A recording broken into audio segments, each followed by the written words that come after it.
कला की बात करें, चाहे वो डांस है चाहे वो सिंगिंग है, कहीं ना कहीं हर एक कला की अपनी एक वैल्यू है।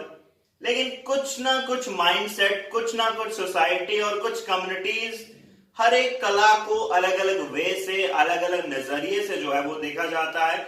वहीं यदि आज के जो मुद्दा है उसकी अगर मैं बात करूं, नृत्य एक ऐसी फॉर्म, क्लासिकल डांस जिसको कहा जाता है और बहुत लोग उसको पसंद भी करते हैं, एक पूजा की तरह माना जाता है नृत्य डांस फॉर्म को, यानी कि क्लासिकल डांस को। लेकिन फिर भी कहीं ना कहीं कुछ तत्व आप कह दें, कुछ लोग आप कह दें, जो कहीं ना कहीं जो नृत्य की पूजा करते हैं, नृत्य जो डांस फॉर्म है उसको निभाते हैं, नृत्य फॉर्म में जाते हैं, कहीं ना कहीं उनको दबाने की कोशिश की जाती है, अलग अलग शब्दों से उनको पुकारा जाता है और अलग ही शब्दावली उनके लिए जो है वो यूज की जाती है। जी हाँ, आज की मैं बात करूं तो हमारे साथ नृत्य श्री दीपक दत्ता जी हैं। और कंट्रोवर्शियल अगर मैं कहूं इनको तो कहीं मुझे लगता है मैं सही होऊंगा, क्योंकि हर बार अपनी स्टेटमेंट्स को लेकर जो है मीडिया में छाए रहते हैं। उन्हीं से आज हम आपको रूबरू कराने जा रहे हैं। और अचीवमेंट्स की मैं बात करूं तो इनके घरों में दर्जनों अवार्ड्स पड़े हैं और कई सारे अगर हम फेस्टिवल्स की बात करें, वो डांसिंग को लेकर हैं, चाहे वो वर्ल्ड लेवल पे है, स्टेट लेवल पे है, तो कई सारे फेस्टिवल जो हैं ये जीत चुके हैं। और एक बार नहीं, 5-5 बार जो है इवेंट्स को इनने विन किया है और सेम स्लॉट पे किया है। तो आइए इनसे हम रूबरू होते हैं, इनकी जर्नी के बारे में जानते हैं और क्यों इनको कंट्रोवर्शियल कहा जाता है वो भी इनसे जानने की कोशिश करते हैं। सर, बहुत बहुत स्वागत है आपका सच न्यूज नेटवर्क पर। थैंक यू सो मच बोनी जी, आपका और सच न्यूज चैनल का, जिन्होंने मुझे ये मौका दिया आज सबके सामने हाजिर होने का। जी सर, सबसे पहले सवाल ही मेरा ये रहेगा, नृत्य श्री दीपक दत्ता, पहले तो आपके नाम के आगे नृत्य श्री जो है ये अभी यूज होता है हर बार जब भी आपको पुकारा जाता है, बड़ी आदर के साथ, रिस्पेक्ट के साथ नृत्य श्री दीपक दत्ता कहा जाता है। ये नृत्य श्री के पीछे का राज क्या है, मैं चाहूंगा वो थोड़ा सा बताएं। वेल, ये भी मुझे आपके थ्रू पता लगा कि ये भी नाम इज्जत से लिया जाता है।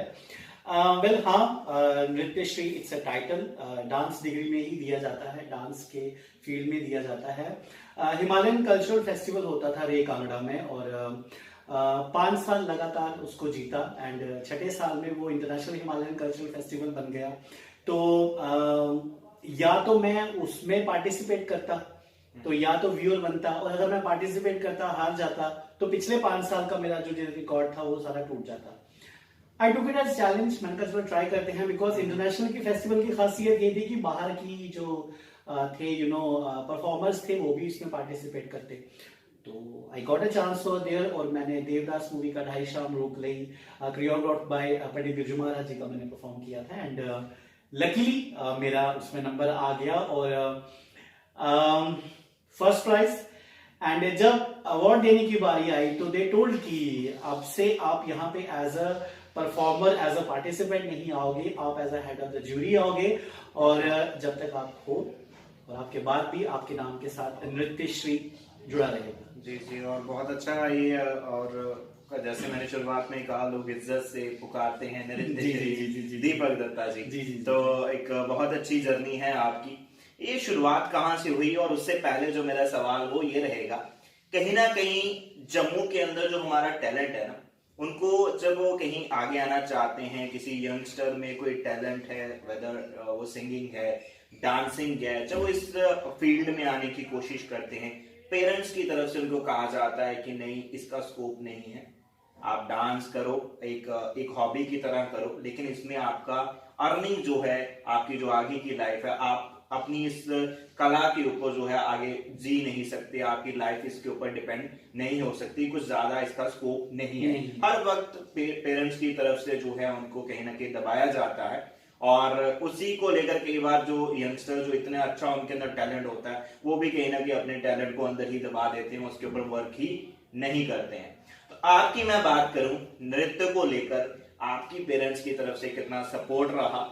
और कहीं ना कहीं नृत्य में ये भी कहा जाता है कि जो नृत्य डांस फॉर्म है वो सिर्फ कहीं ना कहीं गर्ल्स के लिए है, महिलाएं अगर करती हैं तो वो कहीं ना कहीं ज्यादा अच्छा लगता है। लेकिन कभी अगर कोई लड़के की अगर हम बात करें, जैसे आप करते हैं, आप भी इसमें जा रहे हैं, लेकिन कहीं ना कहीं लोगों को सुनने के लिए मिलता है। लोग मे बी आपके फेस में नहीं कहते होंगे, आपके बैकएंड में जरूर कहते होंगे आपके बारे में, तो उसके बारे में मैं थोड़ा सा आपसे जानना चाहूंगा।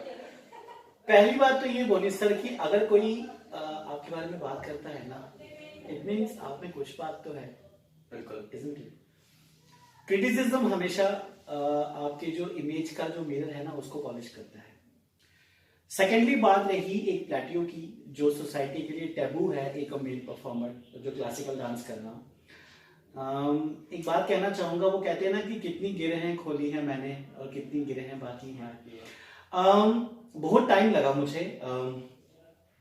जब मैं स्टेज पे जाता था अर्ली अपने जब टाइम पे जब मैं जाता था तो मुझे बहुत कुछ फेस करने को मिलता था।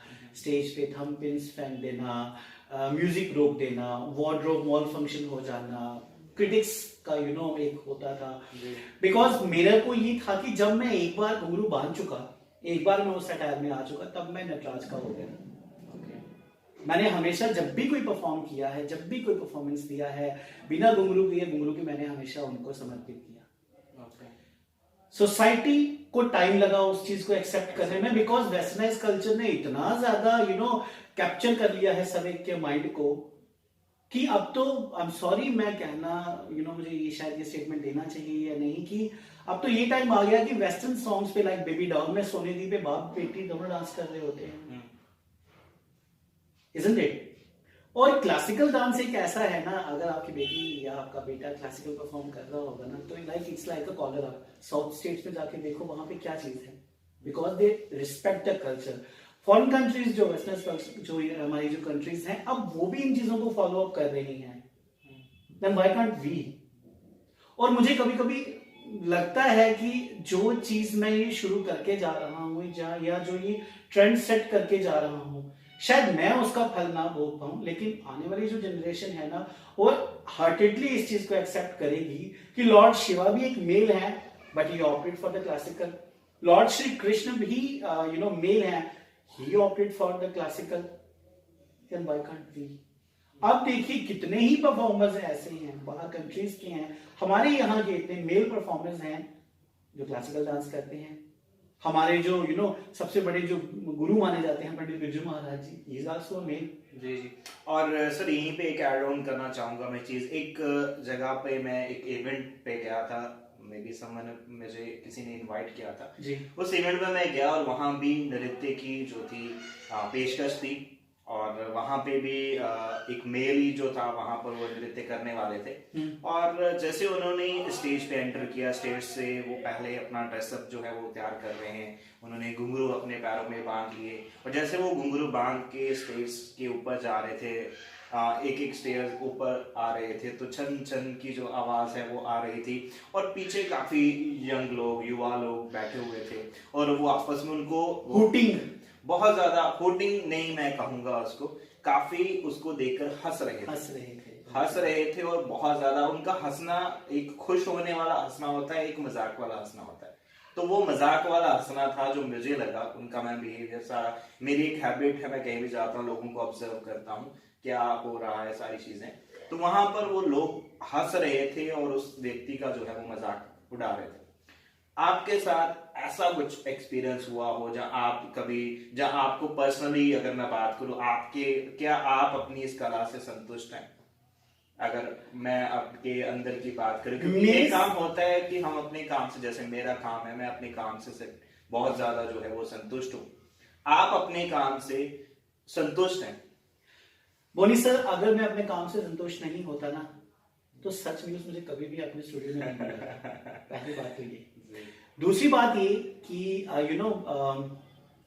Sometimes action speak louder than words. एक परफॉर्मर अब अगर घुंघरू बांध के स्टेज पे जा रहे हैं, अगर वहीं पे लड़ने लग गए या जवाब देने लग गए तो फिर परफॉर्मेंस देने का फायदा ही नहीं ना। मेरा तो हर बार ये होता था, जब भी मैं हुटिंग सुनता था ना, मेरे माइंड में ये था कि दिल अटक गया है जिद पे बच्चे की तरह, या तो सब कुछ चाहिए या कुछ भी नहीं लेना है। Trophies I never bother about that. जो ऑडियंस का जो क्लैपिंग, जो वोटिंग, जो सीटियां, जो तालियां, इट्स लाइक मेरे लिए वही सबसे बड़ी एप्रिसिएशन होती थी, मेरे गूज़बम्स होते थे, और मैं लिटरली मुझे लगता था कि नहीं यार आज का दिन कुछ तो ऐसा किया है, चाहे कॉन्ट्रोवर्शियल ही सही, कुछ तो है ना। बिल्कुल। अच्छा सर, बात करेंगे अलग अलग जगह पे आपने परफॉर्म किया है, अलग अलग एरियाज में गए हैं, स्टेट्स में बात की है, वर्ल्ड लेवल पे आप गए हैं, कोई ऐसा एक्सपीरियंस रहा हो अनफॉरगेटेबल? मैं आपसे हैप्पी वाला मोमेंट नहीं जानना चाहूंगा क्योंकि हर बार आप स्माइल करते हैं, वो मोमेंट नहीं मैं जानना चाहूंगा। ऐसा कोई मोमेंट हो लाइफ के अंदर अब तक का, एक बड़ा एक्सपीरियंस रखते हैं आप अपनी फील्ड के अंदर जी, ऐसा कोई एक्सपीरियंस जिसको याद करके अकेले में आप रोते हैं, ऐसा कोई एक्सपीरियंस हो जो आप शेयर करना चाहें? वर्ल्ड डांस चैंपियनशिप में जब मैं बेंगलोर गया तो मैं अकेला गया था यहाँ से, बिकॉज मुझे किसी ने भी हेल्प नहीं किया था, लाइक पेरेंट्स ने ही या मुझे ये किया, और जिस तरीके से किया, I know the reality, no need to reveal all the stuff. And जब मैं वहाँ गया, जब रिजल्ट निकला तो I was in a black outfit and that was design by Shiraza. And perform करके जब अवार्ड की बारी आई तो जब उन्होंने बोला कि you got first prize as a winner in world dance championship, तो मैं जैसे स्टेज के ऊपर जाने लगा तो उन्होंने मुझे ऐसे किया इशारा। मैंने कहा भाई अब तो काम खराब हो गया कि मेरा नाम नहीं है, शायद किसी और का नाम, बिकॉज मुझसे ज़्यादा परफेक्ट थे जो मास्टर्स कर रहे थे उसमें, तो वो आए, मैं जो पीछे आ गया, मैंने पीठ नहीं दिखाई, मैं नीचे सीढ़ियाँ उतर के आ गया। उन्होंने क्या किया, रेड कलर का दोशाला भेजा मुझे, उन्होंने कहा इसको ओढ़िए, ब्लैक आउटफिट पे आप स्टेज पे अवार्ड लेने नहीं आओगे। एंड मुझे जिस तरीके से उन्होंने दोशाला उड़ाया, एंड एक यहाँ से पकड़ के मुझे और एक यहाँ से पकड़ के, गीता माँ was standing out there on the stage with Pandit A V Narayan Prasad ji वहाँ पे थे, and A V Satyanarayan ji, sorry, वो वहाँ पे थे। एंड मैंने केम ऑन स्टेज और उन्होंने कहा कि झोली आगे कीजिए, वो अवार्ड मुझे पकड़ाया उन्होंने। एंड वो एक मोमेंट मेरे लिए ऐसा था, मुझे लगा कि शायद छिन जाता सब कुछ, लेकिन गॉड ने उस टाइम पे like it was like a very memorable moment for me. और मुझे कुछ भी, मैं बता रहा हूँ ना बार बार आपको, मेरे लिए बस ये चीज इंपॉर्टेंस लगती थी, इंपॉर्टेंस मेरे लिए कि yes I am the winner of world dance championship, जिसका हम मूवीज में सोचते थे, सुनते थे, ये सब होता है वैसा, बट हाँ सच में ये चीजें होती हैं जिसमें मैंने, मतलब मुझे लगता है कि नॉमिनेशंस तक मैंने कोई भी पैसा नहीं खर्चा था, सिर्फ मेरा वही जो रेंट आने जाने का लगा है, एंड दैट्स इट। अच्छा सर, बात करेंगे यहाँ पे एक और कहीं ना कहीं सवाल आता है, एक 2003 से आपने जो है स्टार्ट किया है और अब तक आप काम कर रहे हैं, एक काफी लंबा टाइम हो चुका है और काफी कुछ आप देख चुके हैं, काफी ज्यादा अवार्ड ले चुके हैं, काफी ज्यादा इज्जत आपने कमाई है अब तक। तो अब ऐसी कोई इच्छा रह चुकी है जो कहीं ना कहीं आपके मन में अभी भी है कि नहीं, यहाँ पर जाना बाकी है, इस लेवल पे जाके परफॉर्म करना बाकी है, जहाँ इस व्यक्ति से मिलना अभी जो है वो बाकी है? मैं एक ऐसा प्लेट्यूब या एक ऐसा प्लेटफॉर्म बच्चों को प्रोवाइड करना चाहता हूँ जिसमें बच्चों को एक पैसा भी ना खर्चना पड़े। जो ये एंट्री बेस्ड सिस्टम होता है, जो कि पैसे दे के उसके बाद भी बच्चों को स्ट्रेस में रहना कि फर्स्ट आएगा, सेकंड आएगा, पहले ऑडिशन फीस देनी है, देन नॉमिनेशन फीस देनी है, देन फिनाले फीस देनी है, पेरेंट्स को अलग से स्ट्रेस है, ये है, वो है, ऐसा है, वैसा है। और लेवल एक ऐसा हो कि बाहर के लोग जब नेशनल फेस्टिवल्स हो तो बच्चों को खुद बुलाएं, बेटा आ जा, इट्स फॉर यू। मैं कभी भी रियलिटी शोज के पीछे नहीं भागूंगा और ना ही बच्चों को बोलूंगा कि go for the reality shows, आज हैं कल नहीं है, इट्स नॉट लाइक दैट। बच्चा अपना बेस बनाए उस हिसाब से जिसमें उसको कुछ अर्निंग्स भी हो और उसका एक पोटैश जिसको बोलते हैं कि करियर उसका उसमें बने। मैं एक ऐसा एक सपना देखता हूँ कि जिसमें हर बच्चा ना खुल के सांस ले कि हाँ मैंने जो एक लाइन चूज की या ऑप्ट की, I was not wrong, because जिंदगी है एक ही बार, तो बार बार तो जी नहीं पाएंगे हम, लंबी नहीं करेंगे जिंदगी को, बड़ा कर देंगे। बिल्कुल। लास्ट सवाल रहेगा यहाँ पर, जम्मू कश्मीर की आवाम और अलग अलग स्टेट्स में आपको लोग जानते हैं, आपसे आपके काम को जानते हैं, नृत्य श्री दीपक दत्ता जी को जानते हैं। बात करेंगे, बहुत सारे लोग अभी कहीं ना कहीं नए हैं, मैं चाहूंगा वो आप अभी तो आपके बारे में वो जान रहे हैं, वो आपके काम को देखना चाहते हैं, आपके बारे में और जानना चाहते हैं, तो किस प्लेटफॉर्म पर जाकर आपको जान सकते हैं, आपके काम को देख सकते हैं? You can Google me on आप मुझे मेरे नाम से नृत्य श्री दीपक दत्ता गूगल कर सकते हैं। मेरा YouTube चैनल है दीपक सरन दत्ता के नाम से, आप वहाँ देख सकते हैं। फेसबुक पे मैं अपने नाम से हूँ अवेलेबल, और कहीं पे भी अगर आपको डांस में कोई असिस्टेंस चाहिए तो आप मुझे कभी भी कांटेक्ट कर सकते हैं। और हाँ, बच्चों के लिए और जो डांस लवर्स हैं, जो क्रिएटिव हैं और जो आर्ट लवर्स हैं, उनके लिए मैं हमेशा अवेलेबल हूँ। चलिए, बहुत बहुत शुक्रिया। तो ये थे हमारे साथ नृत्य श्री दीपक दत्ता जी, जिनसे आज हमने आपको रूबरू कराया और बहुत सारी चीजें हमने इनसे जानने की कोशिश करी और जानी भी और आप तक पहुंचाने की कोशिश भी करी। और जम्मू कश्मीर के एक बड़े ही सीनियर कलाकार हैं, जहां नृत्य को कहीं ना कहीं एक इज्जत जितनी मिलनी चाहिए उस लेवल की अभी मिल नहीं रही है, लेकिन इनका प्रयास है नृत्य को उस लेवल तक पहुंचाना है। और कहीं ना कहीं यंगस्टर जो नृत्य कहीं ना कहीं पसंद करते हैं, करना चाहते हैं, लेकिन कहीं ना कहीं लोगों के प्रेशर से, कम्युनिटी के प्रेशर्स की वजह से उनका वो टैलेंट कहीं ना कहीं दबा हुआ है, उन उसको बाहर लाने का काम जो है कर रहे हैं। और यही इनका सपना है कि नृत्य जो है, जब डांस जो है वो हर एक यंगस्टर को जो है वो मिलना चाहिए। फिलहाल ये कन्वर्सेशन आपको कैसा लगा, आप अपनी राय जो है कमेंट सेक्शन में जरूर रखिएगा। नमस्कार।